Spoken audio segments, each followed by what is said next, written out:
When you talk about Ferrari, instead to look at the dynamic quarter over quarter, you should look at overall year. From the engineering point of view rather than from the mechanics point of view. I have one canvas doing crazy stuff, focused more on technology in the future. Right. And then with Bugatti, with the amazing brand. Ferrari does not sell cars.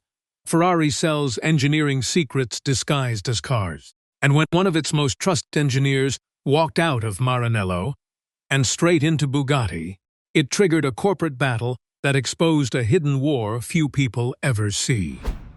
What knowledge was so valuable that Ferrari moved to protect it? Why was Bugatti willing to risk a legal storm to recruit him? And was this a story about stolen technology, or something even more complicated? The battle over expertise that exists only inside a human mind, from hypercar espionage and trade secret lawsuits to the creation of the revolutionary Bugatti Tourbillon, this story reveals the high-stakes world behind automotive perfection. Let's explore the story, what Ferrari actually protects. To understand why a single engineer leaving Ferrari became a corporate crisis, you first have to understand what Ferrari actually is. Not as a brand, not as a racing heritage, not as a collection of beautiful machines, but as an engineering institution.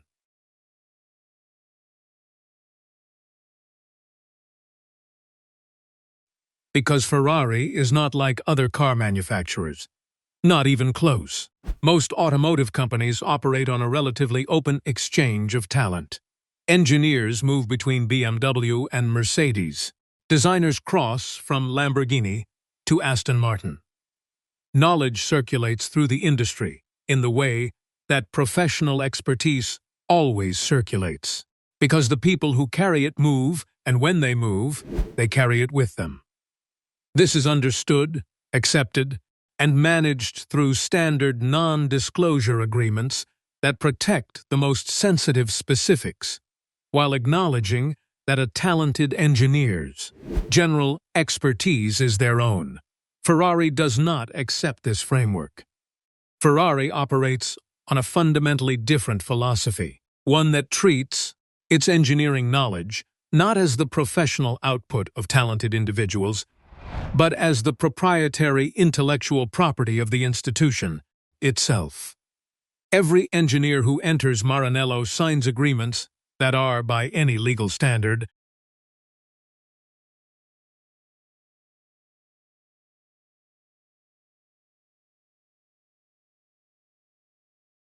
among the most comprehensive non-disclosure structures in the automotive industry. The knowledge they develop inside those walls, the aerodynamic principles, the power unit architecture, the manufacturing tolerances, the materials science, is classified in the same way that defense contractors classify their most sensitive programs. Why? Because what Ferrari knows is genuinely irreplaceable. Consider what a senior engineer at Ferrari actually carries in their head after a decade inside the company. The flat-plane crankshaft, V8 architecture that Ferrari developed. An engine configuration that produces a specific harmonic signature, a specific power delivery character, a specific sound that no competitor has been able to fully replicate despite years of attempting to.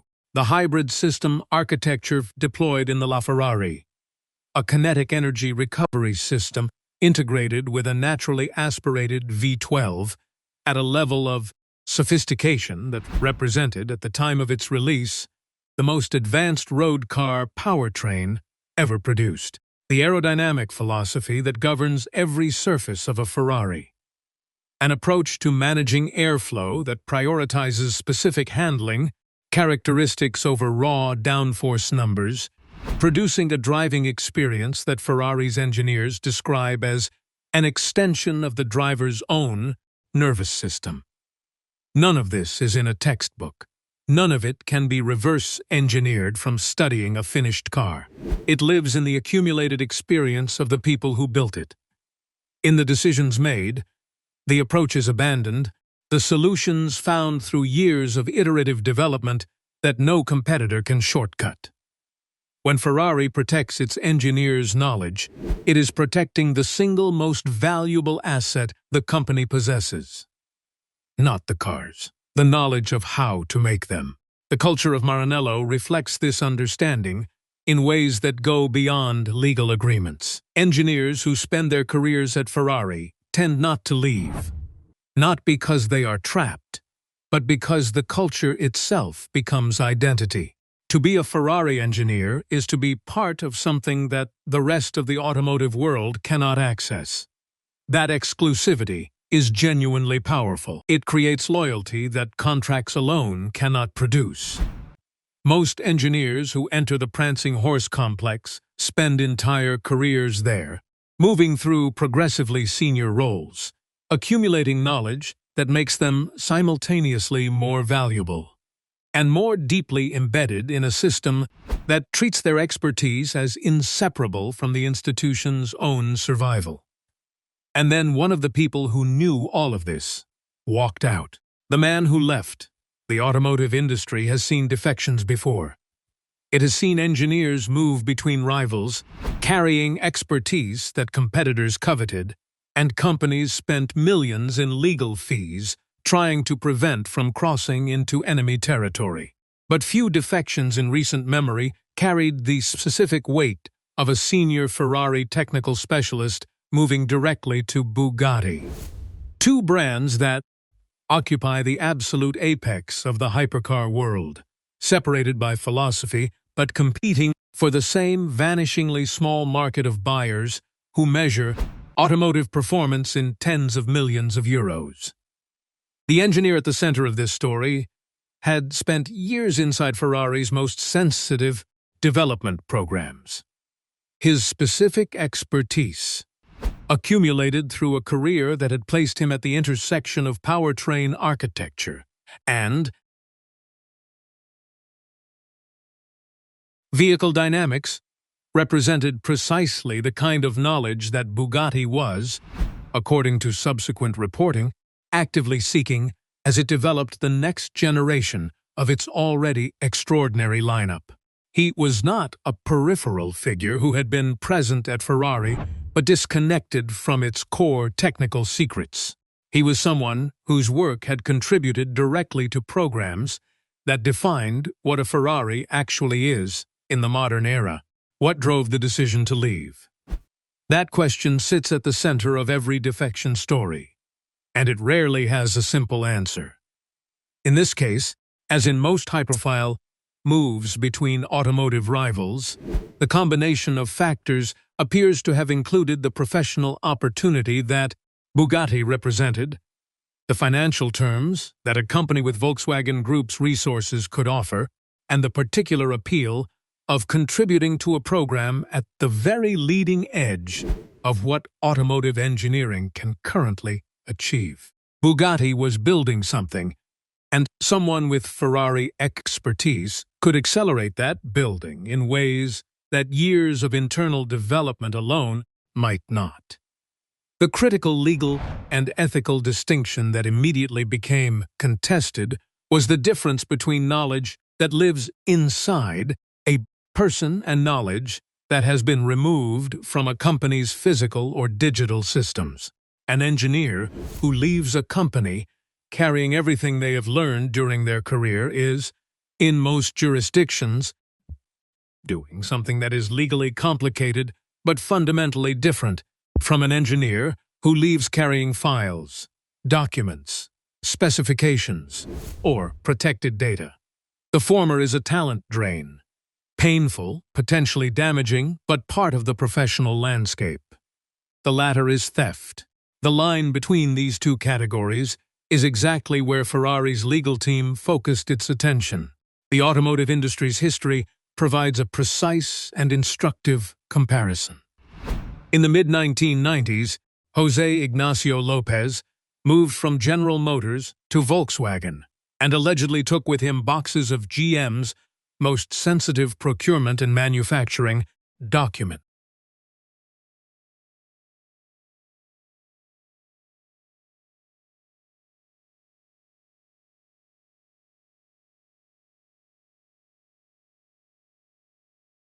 The resulting legal battle cost Volkswagen over $100 million in settlement payments and damaged the company's reputation for years. The Lopez case became the defining cautionary tale of automotive defection, not because a talented engineer moved between rivals, but because of what he allegedly moved with him.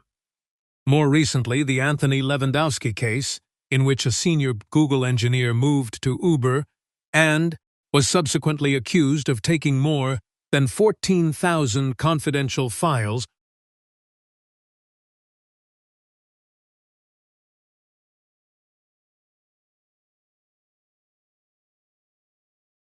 related to autonomous vehicle technology, resulted in a $245 million settlement between Waymo and Uber and a criminal conviction for Lewandowski himself. These cases established the legal landscape into which Ferrari was now stepping. The question was never whether a senior engineer could leave. The question was always what he took when he left. Ferrari did not let him go quietly. Ferrari strikes back.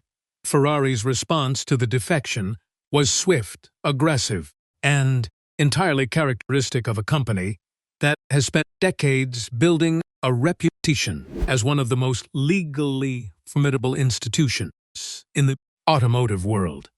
The prancing horse does not absorb threats to its intellectual property. It responds to them in a way that is intended not merely to address the immediate case, but to send a message to every other engineer inside Maranello and every competitor considering the recruitment of Ferrari talent about the cost of taking what belongs to the institution. The legal action that Ferrari initiated centered on trade secret law, a body of Italian and European legislation that, in the context of high-value proprietary technology, carries both civil and criminal implications.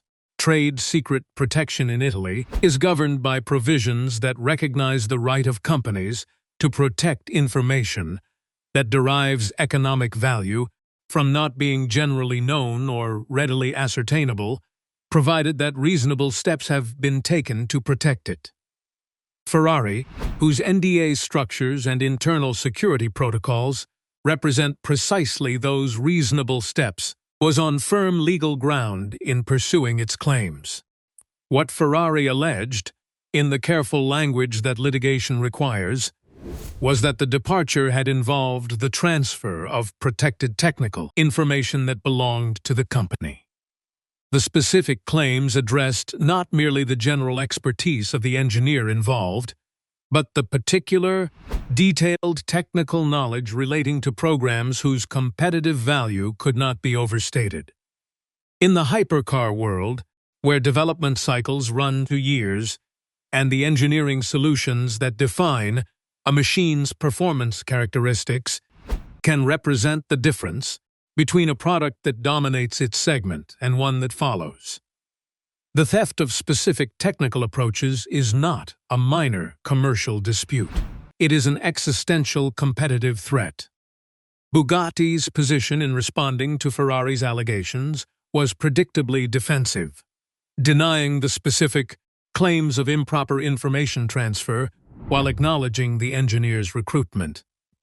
This is the standard posture in such disputes, and it reflects the genuine legal complexity of the situation, proving that specific technical knowledge was improperly transferred, rather than that a talented engineer simply applied their general expertise in a new role, requires the kind of forensic, digital, and documentary evidence that takes months to compile and years to litigate. Ferrari had the resources and the determination to pursue both timelines simultaneously. The broader pattern of Ferrari's intellectual property protection history provides essential context for understanding how seriously the company takes these moments.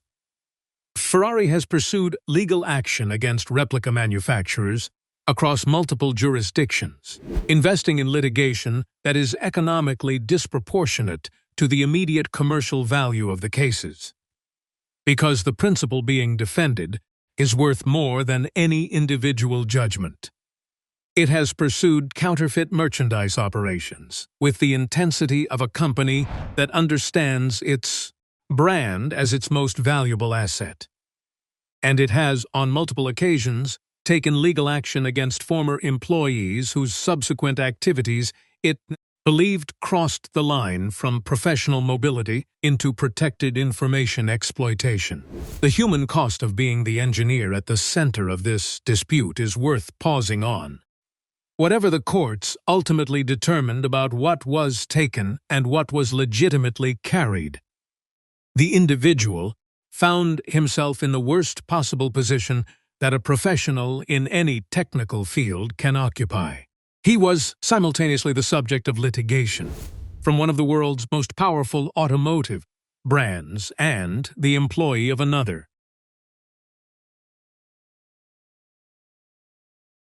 His career, built on years of exceptional technical work, became defined, at least temporarily, by a legal battle that he had not anticipated would unfold with the intensity it did. In the hypercar world, as in most elite technical industries, reputation is everything. And reputations built over decades can be complicated by a single decision that seems, at the moment, like a reasonable professional move. But the story does not end in a courtroom. What Bugatti was building, to understand why Bugatti was willing to recruit a senior Ferrari engineer, and to risk the legal and reputational consequences that such a recruitment carried, you have to understand the specific moment in Bugatti's development history that the defection occurred within. Because timing, in corporate strategy as in racing, determines everything. Bugatti in the early 2020s was at a genuine inflection point. The Chiron, the successor to the Veyron, the car that had redefined what a hypercar could be in terms of raw performance metrics, had run its cycle. 16 cylinders, 8,000 cubic centimeters, over 1,500 horsepower in its most extreme configuration.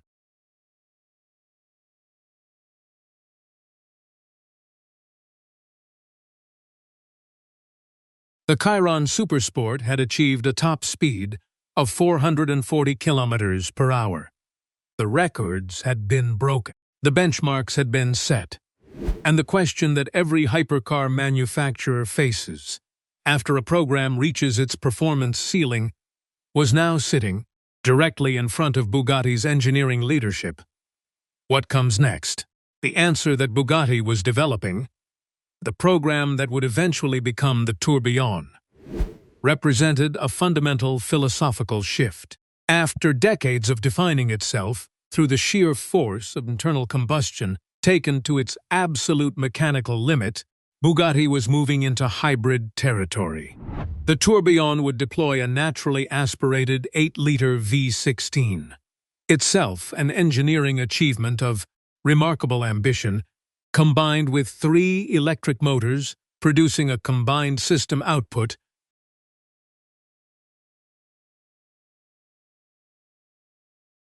of 1,800 horsepower. The technical challenges this integration presented were, in specific areas, precisely the areas where Ferrari had developed the most sophisticated solutions in the world. Ferrari's hybrid expertise is not accidental. The LaFerrari, released in 2013, represented Ferrari's first serious hybrid hypercar, and the kinetic energy recovery system it deployed was, at the time, the most advanced road car hybrid integration ever produced. The SF90 Stradale pushed this further. A plug-in hybrid with 3 electric motors and a twin turbocharged V8 producing 1,000 horsepower from a system whose integration of electric and combustion power delivery required engineering solutions that Ferrari had spent years developing and refining. When Bugatti's engineers were working through the specific challenges of integrating their V16 with their electric motor package, managing torque delivery, thermal loads, energy recovery timing, the specific feel of the power transition between combustion and electric modes, Ferrari's accumulated expertise in precisely these areas was invaluable knowledge to have in the room. This is not to assert that the defection was motivated by the desire to transfer specific protected technical solutions from Ferrari's hybrid program to Bugatti's development team. That specific claim was precisely what the litigation contested. But it is to say that the timing of the engineer's departure during Bugatti's most technically ambitious development program in decades, at the moment when hybrid integration was the company's central engineering challenge, in the specific technical domain where Ferrari's expertise was most directly relevant, was not a coincidence that Ferrari's legal team was willing to overlook what the Bugatti Tourbillon ultimately became, revealed to the world in 2024 as perhaps the most technically ambitious road car ever conceived, is a machine that stands as evidence of Bugatti's genuine engineering capability. The naturally aspirated V16 at its heart is an achievement that no amount of borrowed expertise could have produced without the foundational engineering brilliance that Bugatti possesses independently. The integration of its hybrid system reflects development work that took years and we started development of the first hybrid powertrain for the new era of Bugatti vehicles. Involved hundreds of engineers across the Volkswagen Group's technical resources. Whether any specific Ferrari-derived insight influenced any specific aspect of its development is a question that the litigation addressed, but that the public record has not fully resolved.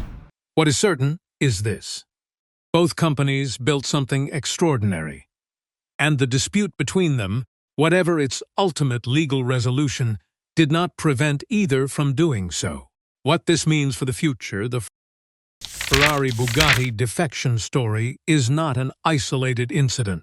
It is a single, highly visible episode in a talent war that is reshaping the entire automotive industry, and specifically the hypercar world, in ways that have consequences far beyond any individual lawsuit or any individual engineer's career. The hypercar industry, in the early 2020s, entered a period of simultaneous technical transformation and competitive intensification that has no real precedent in the history of premium automotive manufacturing. Ferrari, Bugatti, Lamborghini, McLaren, Aston Martin, and increasingly, new entrants from the technology sector are all attempting to solve the same fundamental engineering problem at the same time. How do you integrate electric power into a machine whose entire identity is built on the emotional experience of a combustion engine without destroying the qualities that make the car worth 1 million, 5 million, 10 million euros in the first place? The answer requires expertise that is both rare and urgently needed by every company simultaneously. When every company needs the same rare expertise at the same time, the engineers who possess that expertise become extraordinarily valuable. And when engineers become extraordinarily valuable, the competitive pressure to acquire them, through recruitment, through extraordinary compensation packages, through the promise of working on programs of historical significance, intensifies to the point where the normal boundaries of professional ethics begin to strain under the weight. The Ferrari-Bugatti case sits at this intersection. It is a story about intellectual property, yes, but at its core, it is a story about what happens when human expertise becomes more valuable than the machines that expertise creates. The legal framework that governs this competition is struggling to keep pace with the technical reality.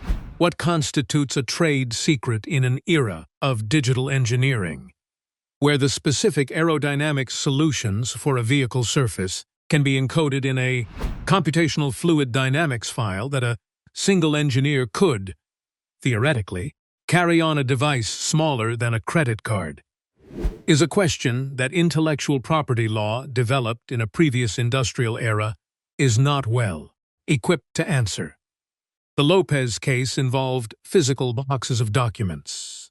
The Lewandowski case involved identifiable digital files. The Ferrari-Bugatti dispute existed in a space where the most valuable information was not in a document at all. It was in a person's understanding of why certain engineering decisions produce certain results, developed through years of practical experience that cannot be stored anywhere, except in a human mind. This presents an almost philosophical challenge to the concept of intellectual property protection. You can prevent an engineer from taking files. You cannot. Not ethically, not legally in most jurisdictions. Prevent an engineer from thinking, from remembering, from applying the understanding developed through years of work to problems they encounter in a new context. The line between legitimate professional expertise and protected trade secret knowledge is, in practice, one of the most contested and genuinely uncertain lines in commercial law. Every company that invests in developing its engineers knows this. Every engineer who considers leaving a senior technical role knows this. And every litigation that follows a high-profile defection is essentially an argument about where that line falls in a specific case. The artificial intelligence revolution is reshaping this landscape. Further still, the digital engineering tools that now dominate automotive development, simulation platforms, generative design systems, computational aerodynamics software, create records of engineering decisions in ways that physical engineering never did. Every design choice made in a digital environment potentially leaves a traceable record. The same technology that makes engineering more powerful and more efficient also makes it more auditable and more vulnerable to the kind of forensic analysis that litigation requires. Future defection cases may be resolved not through testimony about what an engineer remembered, but through digital forensics that reveal exactly what was accessed, downloaded, and transferred. What happened to the engineer at the center of this story? The specific resolution of the litigation. Like most corporate IP disputes of this, sensitivity was handled in ways that kept the final terms largely out of the public record. Driver Fabio Barone used the runway as a speedway, attempting to set a new record for fastest car on a boat. His car of choice, a red and black Ferrari SF90. This is deliberate. Both companies had reasons to want the specific details contained. Ferrari had a reputation for pursuing IP protection aggressively, but also a reputation for resolving disputes in ways that avoided the full public exposure of its own technical secrets that extended litigation would produce. Bugatti had a reputation to protect and a program to complete. The engineer had a career to salvage. The conditions were perfectly set for a resolution that allowed all parties to move forward, without the kind of precedent-setting public judgment that would have created problems for everyone. What the episode revealed about the value of engineering knowledge, about the limits of legal protection, about the human cost of working at the intersection of ambition and secrecy, is a story that will define the hypercar industry for the next decade. Every senior engineer at Ferrari, at Bugatti, at every company competing at this level carries knowledge that someone else wants. That knowledge is their greatest professional asset and their greatest personal vulnerability simultaneously.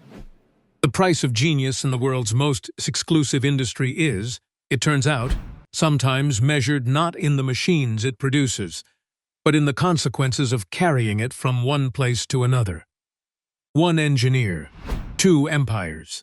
A corporate war fought not over machines, but over the knowledge of how to build them. Ferrari protected its secrets with the aggression of a company that understands those secrets are worth more than any car it has ever sold. Bugatti built Tourbillon, 1,800 horsepower, a naturally aspirated V16. 650 is the first service, and that's when you can then start giving it 650 miles. the most ambitious road car ever conceived. And somewhere between the lawsuits and the NDAs and the courtrooms, the real story was never about betrayal. It was about what happens when human genius becomes the most valuable commodity in the world. Was it worth it? Drop your answer below. Subscribe. The next hypercar story is already waiting.